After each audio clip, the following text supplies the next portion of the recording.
Well, basically through the family. We own greyhounds. We used to race them at, well, I think the old man used to race them at places like Ramsgate and the old Crayford, and we had dogs at Catford, so we used to go down there sort of supporting the dogs on a regular basis, and Catford was a place where I spent most of my misspent youth.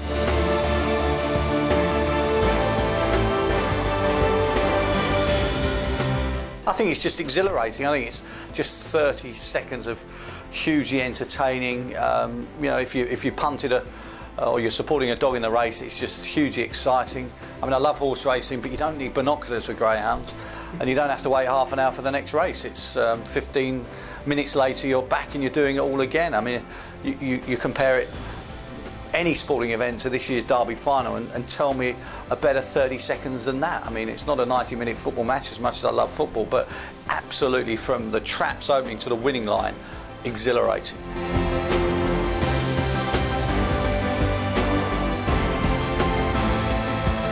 Probably not as much as people would imagine, or maybe they wouldn't. I think it's probably less than £5,000.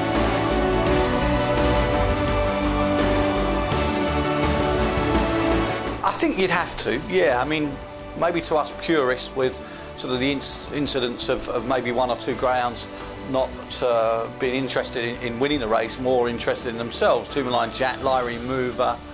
There was some shenanigans going on between those two. So from a purist point of view, the time was pretty slow. You know, dog Bandicoot Topoki, absolutely top class, doesn't lack in pace at all, but came from off the pace because it opened up for him. But in terms of how exciting that race was, you could throw a blanket. I think Errol Blythe in the Sky commentary said you could throw a blanket over these 6 dogs. Get that into a Derby final with, you know, thousands of people at home watching, a good crowd at the track. That was, I think, up there with the very best.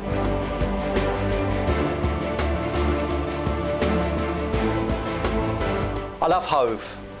You know, I'm a southern boy, so, you know, it would have been Walthamstow, and I hope it will be Walthamstow. I'm still convinced that track will come back and probably give the sport the biggest boost that it's ever had. I mean, it really would be something. But at the moment, I think it would have to be Hove. Wimbledon's always had something special about it, despite the changes.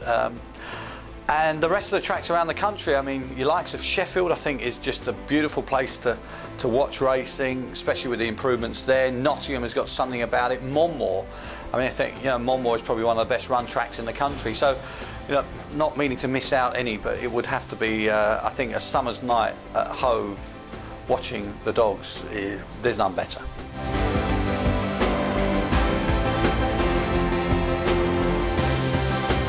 The greatest greyhound probably in my time will always have to be Westmead Hawk, and you know, I think again the purists would always argue that you know, you like to Premier Fantasy, Some Picture. Would Westmead Hawk ever have picked Premier Fantasy up? No.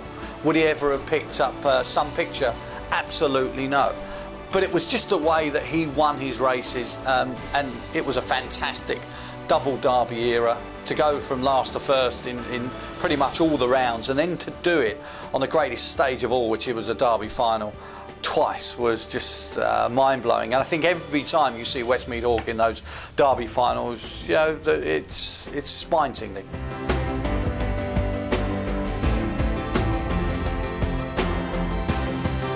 Well, I think at the moment it just has to be Charlie Lister. I think he's won everything in the game.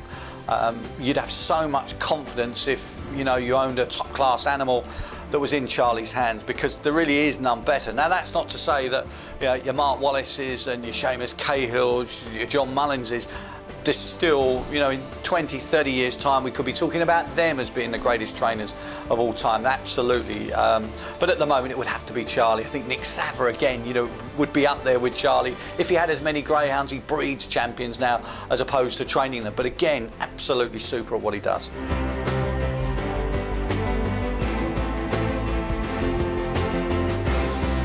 That's a good question. I mean, I think if we all had the $6 million answer, then we'd all be very, very rich men, wouldn't we? I think the key probably always boils down to early pace. I think if you're in front, you've got every chance. And whatever price you are in the race, if you can be in front, you've got, you know, you're halfway there. I think the trap draw is probably equally as important as well. You can have the best dog in the world that could just be boxed up because he's maybe got a railer who's pitched in 5 outside him coming in, or you could have a wide runner pitched on his inside who's moving out maybe. So the trap draw, but ostensibly I think early pace wins races.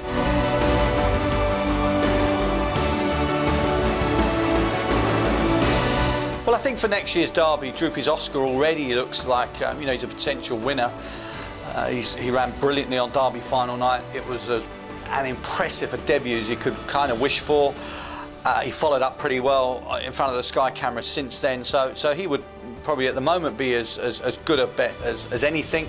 Will Bandicoot Tipoki come back to defend his title? Probably. I think he's young enough. Well, certainly in terms of the miles on the clock, there's not a lot of miles on his clock, so he would come back. I think dogs to follow, just keep looking at the races. They're there. Sky, thankfully, carry a lot of racing, live racing. You know, the bag situation, the open race situation. You can access them now. You know, everything's a little bit more accessible in terms of watching the live racing.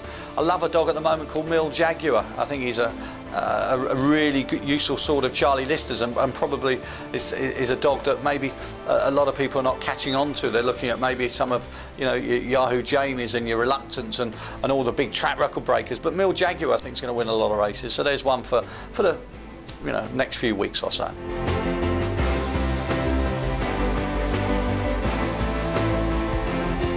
Well, I think the future is pretty rosy. Okay, we've got some sort of financial problems at the moment. I think it's no different to horse racing.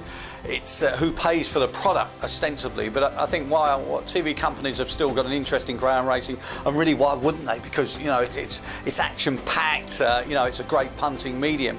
The future of the sport should be good. I think the return of Walthamstow would be a massive boost for the game. I still think in the north, I think it will still go from strength to strength because you've got extremely well-run tracks. Ones that I mentioned, you know, your Nottinghams, your Sheffields, your Monmore, you know, up in the northeast, Newcastle and Sunderland, you know, still have a massive following. So I think the future is pretty bright. Some of the Yorkshire tracks, you know, Kinsley and Doncaster, they've been real success stories. Peterborough as well. I mean, you could go on and on and on. So in that respect, I think there'll always be greyhound racing, and providing it's managed in the correct way, and that's not just individual tracks, but as a sport as a whole, making sure the governance is there, then it can be. Because watching 6 greyhounds go around the track and punting on them or whatever, just enjoying them, it's still a massive pull.